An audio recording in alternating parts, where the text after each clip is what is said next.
Hi, and welcome to the Quick and Dirty Romance Podcast. We're your hosts. I'm Skye McDonald, author of the Auntie Belle series. And I'm Sarah Smith, author of Faker, If You Never Come Back, and Simmer Down. Each episode will dive deep into what it's like to be a contemporary romance author. We'll talk writing inspiration, give you the inside scoop about the publishing world, chat about how we write those infamous sex scenes, and more.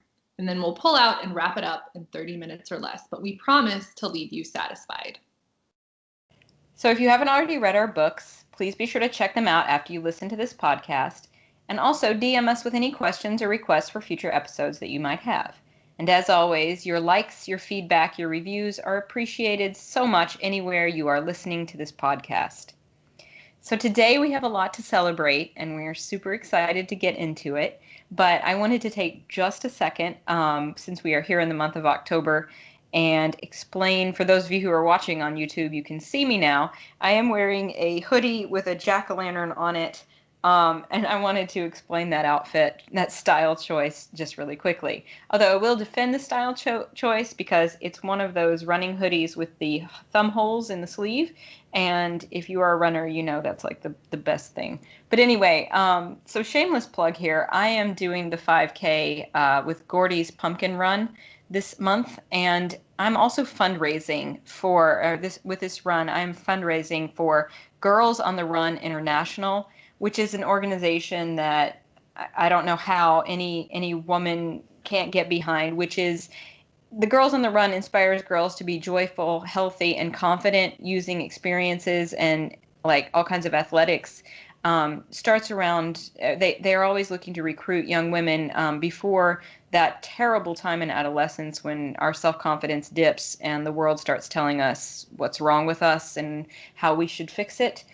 So this is an organization that's really seeking to empower young girls for their own self-esteem. So to that end, I'm going to put the fundraiser link on the Quick and Dirty Romance Instagram page.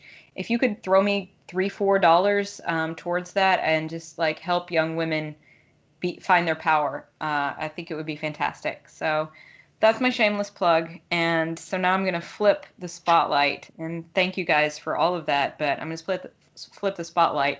And the rest of this episode is about, of course, Sarah's new book, Simmer Down, which we are so excited for. It comes out on Tuesday, October 13th. And we're going to spend this whole time talking about Simmer Down.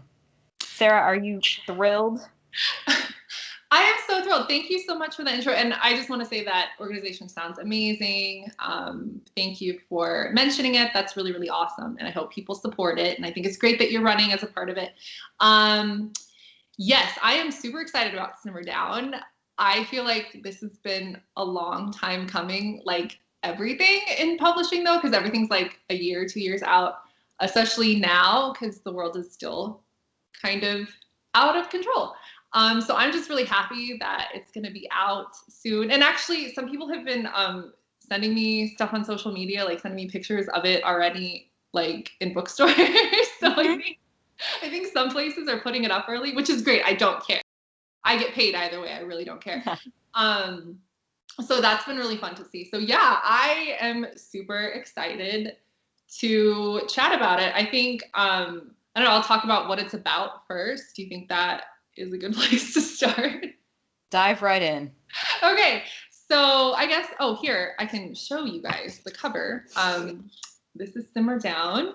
If you're watching on YouTube today, if you're watching on YouTube, you're winning. Look at that gorgeous cover. So pretty. And like, okay, there you can see, so there's a food truck in the background and there's a guy in there. That's Callum, the love interest. And I love it because my dirty mind, it kind of looks like he's jerking off in the truck. Doesn't it? I don't know. Look at the cover. Let me know what you think. Truck. Yes. But yeah, so Simmer Down, it's a sexy rom-com romance about two food truck competitors in Maui who are fighting over the same very coveted parking spot on this gorgeous beach where there's a lot of tourists. The main character, her name's Nikki, and she runs a Filipino food truck with her mom. And the eventual love interest, his name is Callum. and he is from England originally. He runs a British pub food truck with his brother. And so, yeah, Nikki and Callum obviously start out hating each other because they are warring over the same piece of land, but their feelings eventually turn very heated and they start to engage in a secret romance because they're both participating in the Maui Food Festival, which is this huge festival that takes place every summer on the island, and all of the local eateries compete in it, and they have decided that they're going to let the winner, whoever has the higher score of that, gets to keep the coveted parking spot, but they don't want to get disqualified for fraternizing with each other. So they're meeting up in secret. So yeah, that's pretty much the gist of the book. I really like it, and I highly recommend that you guys go out and buy it for yourselves, buy it for your friends, read it. I hope you love it. Yeah, so that's it in a nutshell. Skye, I have you to thank because you were a beta reader on this book. Yeah. Like early on when I had a draft, it wasn't my first draft, but it was an early draft after I had revised it a couple times, and you gave some really beautiful, helpful feedback. So thank you for that. I really appreciate that. I couldn't have done it without you. Well, you certainly could have, but I'm honored to have been a part. If you all don't know or haven't, if we haven't talked about this too much, Sarah and I first connected and became friends over reading each other's work. I think we've talked about that pretty well. Beta reading or critique partnering, however you want to call it. I did not beta read If You Never Come Back, but yeah, you did. Yeah, that was kind of just like, I'm just out there. I did Faker and Simmer Down, so I have been waiting for Simmer Down with you because I have wanted to talk about it more than we have been mentioning. But always my pleasure to read for you, and I'm always happy to. So I'm glad that it was helpful. But yes, I absolutely did. I will be honest, I don't even remember when that was now. It was a while ago, like last year in the springtime, I think. Yeah, something like that. Yeah, that makes sense. So yeah, I completely read it. I loved it. Because it really brings in. I mean, it has your signature style to it, which I think is a really beautiful thing. It's funny. It's very light, but it has meat to it in the way that you want it to. So, and I know we're going to talk about this in a minute, but I love the dynamic with her family, and I'll obviously let you go into it, but I love the way that character was working through many things, and things that you could tell were just really difficult with the family, but very real. So I liked that. And of course the food, I mean, we were just talking last episode about how we went to Nashville to celebrate right after Not Suitable for Work came out and right before Faker did. And I wish so much we could just say, well, we're going to Maui now. That's the dream. But yeah, no, I remember enjoying it. I thought it was so much fun to read and just picture the scene. Even the opening line was fantastic. It hit me from the go. And then, I love the characters. And I loved, I have mentioned before on the show that Callum is my book boyfriend, and I have staked my claim well before all the rest of you. But it is funny because he definitely has some features and traits that reminded me of someone that I know, who is also English. But it was definitely okay, wow, yeah. And then I just love the way that your ladies have that sparkle that come through. Just so fiery, but also just so very sweet and dear. So yes, overall, I have been a big fan of this book since before it had a title. We'll put it that way. Yeah, you have. Yeah, but reading it definitely, and not in a double entendre way, made me hungry. Because, well, no, because of all the, well, yeah, you could play the double entendre, why not? But no, specifically the mentions of food and the work with the food truck, from both of them, was fantastic. Where did you get all of that? That's a good question. First of all, I just want to say I didn't write Callum with the intention of making you think of someone from your past. I just, Hey, everybody knows somebody, right? yeah. When I was writing my series, I had two friends and they were dating guys. One of them's boyfriend's name was Ben and the other was Will. And I was like, okay, I promise I did not name these dudes based on your boyfriends. I promise. So yeah, everybody's got funny connections, but yeah. That's true. That's true. I just, I just needed, like, I've always wanted to write like a British male interest to an American main character. And I don't know, I just needed to change up the physical features from, like Faker, where Tate was. So that was not intentional. So thanks for being a good sport about that. But yeah, inspo, I took a lot. So Maui, I have been to a handful of times on vacations with my family and with my husband before we were married. And it's just such a beautiful place. It's one of my favorite places in the world, I think. And I'm sure, like, obviously I'm not alone. It's a super popular tourist attraction. So I just have a lot of like really lovely memories of being there with my family and with my loved ones and eating all this amazing food and enjoying all the gorgeous beaches. So I just wanted to like use it as a setting, especially, and obviously when I wrote this, I didn't know that there was going to be like a pandemic that was going to limit our ability to travel for the foreseeable future. But it kind of got like, it's kind of a nice escape, assuming you don't live in Hawaii. I guess if you live in Hawaii, it's not much of an escape because you live there. But for most of us who don't, I kind of like that it takes you to a different place. And I think a lot of where the scenes are set, like on beaches and on like in the food trucks where they're like arguing with each other and getting at each other's throats, or like when they're at home, or when they're they're at the farmer's market, or they're at a block party, like that kind of stuff kind of takes you away to a different place, which I enjoy books that do that, like especially now. Yeah. So that was one of the reasons. And then I also like obviously, I don't know if anybody follows me on like social media, like half of my posts are food related because I'm just like, I'm always hungry. Like food is amazing. So a lot of the recipes that Nikki includes in her food truck with her mom are recipes that like my mom cooked or that her family cooked that I ate growing up, because I just wanted like, I always thought it'd be cool to read a book where like Filipino food was part of it.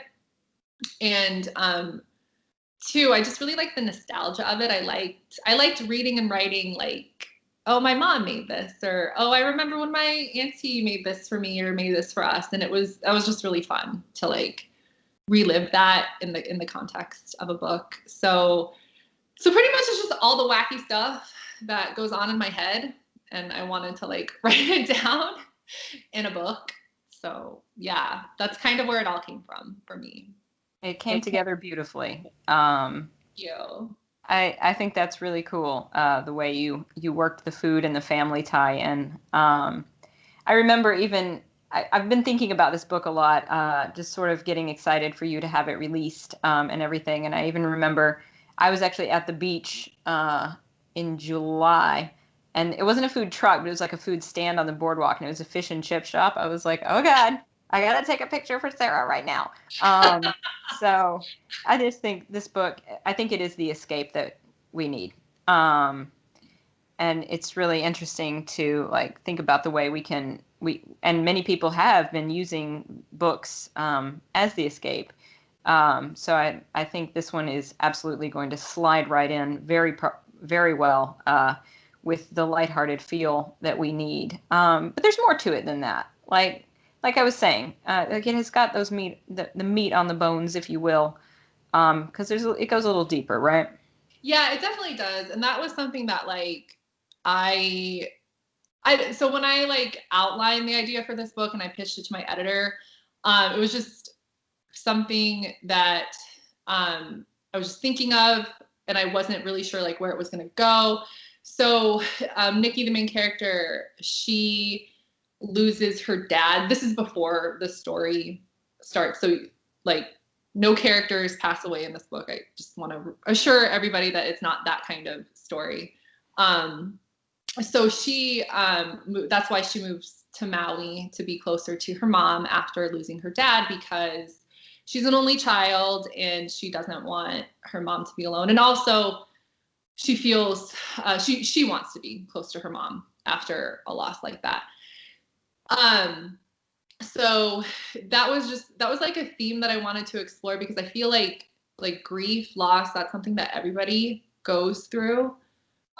Sadly, like I wish we didn't have to lose the people or the things that we loved, but we do. So that was something that I wanted to explore in the context of a romance, because to me it felt like safe, because like so a romance, there's a trope you follow, there's a story arc, there's always going to be a happily ever after, no matter what, like nothing that bad is going to happen. And so to me it felt really safe to explore a serious topic like grief and loss of a family member in that context. And I know maybe that sounds weird, maybe some people would think that that's kind of weird, but like that's just how my mind works. And I think that it gave Nikki and Callum like a way to bond that really deepened their relationship, because in the book they both go through a loss, or they're in their past. They both have experienced loss in their past, and that's something that they connect over, and that's one of the things that they bond over that helps them get over their dislike for each other and helps them realize like, oh, this person is actually like really similar to me, and like they give each other like an emotional support that I don't think that they had before, especially Nikki, because her loss is pretty recent. Like it's within the year and a half that she's moved to Maui. And I specifically made it so that she was still struggling with her grief, because like for me personally, so I know what it's like to lose a parent, because I lost my mom last year. Mm-hmm. And I think you just assume like, oh, okay, so you're really, really sad at first. You're so sad. That makes sense. You know, they're all you think about. And then you just like, you gradually get over it. And then you feel better and you're fine and you're happy. And that's like not at all how grief, at least for me and for the people that I have talked to, that's not at all how it works. Like, yeah, there are moments where you feel happy, or you feel, you know, like you feel like you can live your life normally again and you're having a good day, and then like something happens and then it reminds you of that person. And then you're just like, oh my God, like either you start crying or you just, you can't function in that moment, or you need to do something else. And it was really important for me to show that like grief isn't linear, I guess is the best way that I have heard somebody explain it to me. It's not linear, unfortunately. You're gonna have ups and downs, and that's okay. Like, yeah. It's okay to be sad, like a year after you lose that person. It's okay to like need a day to yourself, or to remember them, or whatever, you know, like 5, 10, however many years, because the pain doesn't ever go away. It's not like it just one day like, oh, I'm fine, I don't feel grief for that person anymore. Like you always feel it. You just figure out how to cope with it, typically better as time goes by. So for me, like writing that journey that Nikki takes in her grief was really like therapeutic for me, because she realizes, with the help of Callum, because he tells her like, it's okay, like whatever you feel, it's okay. Like it's okay if you feel sad about your dad being gone. It's okay if you want to talk about happy memories about him one day, and it's okay if the next day you want to cry about it. Like there's no right way to grieve. And I mean, like Simmer Down is a rom-com, it's a romance, it's very light and funny and sweet and romantic and steamy, but I think that kind of gives it some emotional depth, because that's a pretty heavy theme, but I feel like the way that it's handled in the book, I think is very relatable. And it does, like, I don't think it doesn't make me sad to think about Nikki's grief journey in Simmer Down. I think she, like, by the time the book ends, she's in a place where she's happy and she's figured out a way to deal with her grief. I don't know. Sorry, I just went on a long time about that. but yeah, that's one of my favorite parts of the book, even though it's kind of sad, but like how they're there for each other and how they show each other that very, very important life lesson that like grief is messy and that's okay. Yeah. And as long as you have a support system, that's all that matters. Well, I think that was really beautifully said, and I'm really glad you did go on about it because I also think it's really nice the way, because of this book, it's a realist. I mean, the book is a rom-com, so there, like we've talked about what's real in a rom-com versus what's not, but you have this person dealing with loss while simultaneously falling in love. You have poignancy and LOLs. So, and I think that's true life. Like of course it's glossed up in a book. Like that's the way we write, but you are adding a depth to something and at the same time showing how life does and continue and lightness can go with that and love can come back in. So I think it's lovely, and I'm really glad you told us about that. But it is a rom-com, and it is a rivals to lovers, and I want to hear a sample. Okay. Okay. First of all, thank you for saying that. That's really nice of you to say that. I really appreciate that. I don't say things I don't mean. Come on now. I know. I'm just saying I appreciate it. I like to be told when I'm like a golden retriever. Like if I did a good job at something, I like to be told that I did a good job. So thank you for that. You did a great job. Okay. Okay, cool. So I think I'm gonna read from chapter 1 when Nikki and Callum first meet each other, and it's not going well because he's refusing to leave her spot. So and she's confronting him and letting him know that she's not just going to lie down and take it like a doormat. She's going to make his life really unpleasant if that's what he's going to do. So yeah. Okay, cool. Yes, here we go. The window of his truck slides open, and a man with a younger, friendlier version of the hostile stranger's face sticks his head out.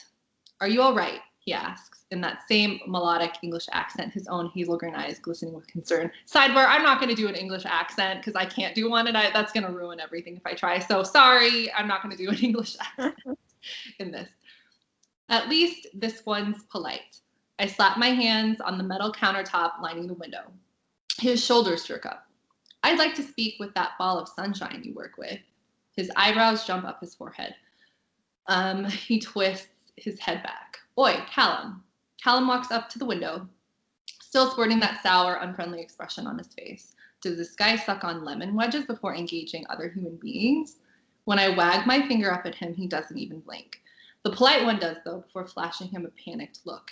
"You want to defy local food truck etiquette by being a complete asshole? Fine." The words punch out in a firm, steady tone, my fuck off tone. Callum's disrespectful attitude is the last straw in my already shit-tastic morning, in my already shit-tastic life. I can't take one more thing working against me right now, so I won't. From this moment on, I'm going to make your life a living hell. I tilt my head to the side. Deal with it. In the split second after I speak, all I see are his eyes. Strangely, they still read kind, and it's enough to make me question for the briefest moment if I've been too harsh. But his brow furrows, his nostrils flare, and his mouth twists into the tightest purse I've ever seen. Never mind. If he were truly kind, he wouldn't have met my politeness with outright dickishness. I spin around and march back to my truck. "Bloody hell, what did you say to her?" the polite one asks as I walk the 6 feet back to the other side of the clearing. The only tidbit I hear before I'm back in my truck is Callum barking the name Finn. Judging by their resemblance, I'm guessing they're brothers, and Callum would do well to listen to his little brother Finn next time, as it might keep him out of trouble. Too late now, though. I tie on my apron and start prepping for lunch. Sunlight shines through the open window, illuminating the blade of my knife as I chop heads of cabbage. The adrenaline from our fiery exchange is a surprise source of energy. I shred the whole tray in half the time it usually takes. All he had to do was show 1 ounce of courtesy, but no. He wanted to start a war with the total stranger who was perfectly polite to him until he played dirty.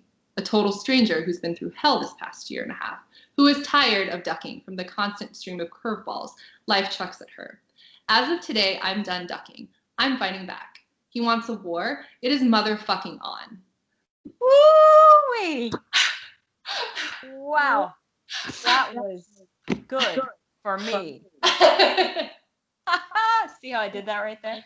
Was it good for you, Sarah? Hell yeah, it was good for me. Hell yeah, it was good. That's the energy we all need this year. Come on now. Woo, that was fantastic. Thank you guys so much for listening. We are both so excited to tell you that Sarah's book, Simmer Down, comes out this Tuesday, October 13th. But you can pre-order it now. You should do so. Everyone who's cool has, so come on. If you do like what you hear from us, please leave us a review on iTunes, YouTube, or wherever it is you're listening today. And if you haven't already read our books, be sure to do so. They are Not Suitable for Work, Off the Record, and Nemesis by me, Skye McDonald, and Faker, If You Never Come Back, and Simmer Down by Sarah Smith. You can find us on Twitter at Quick and Dirty Rom and on Instagram at Quick and Dirty Romance. You can also find me on Twitter and Instagram both at writer Skye McD. You can find me on Twitter and Instagram too. I am at author Sarah S. We love hearing from you, so reach out and DM us with any questions or requests for future episodes. Quick and Dirty Romance is part of the Frolic Podcast Network. Find more podcasts you'll love at frolic.media/podcasts. Thanks again for listening, guys. Bye.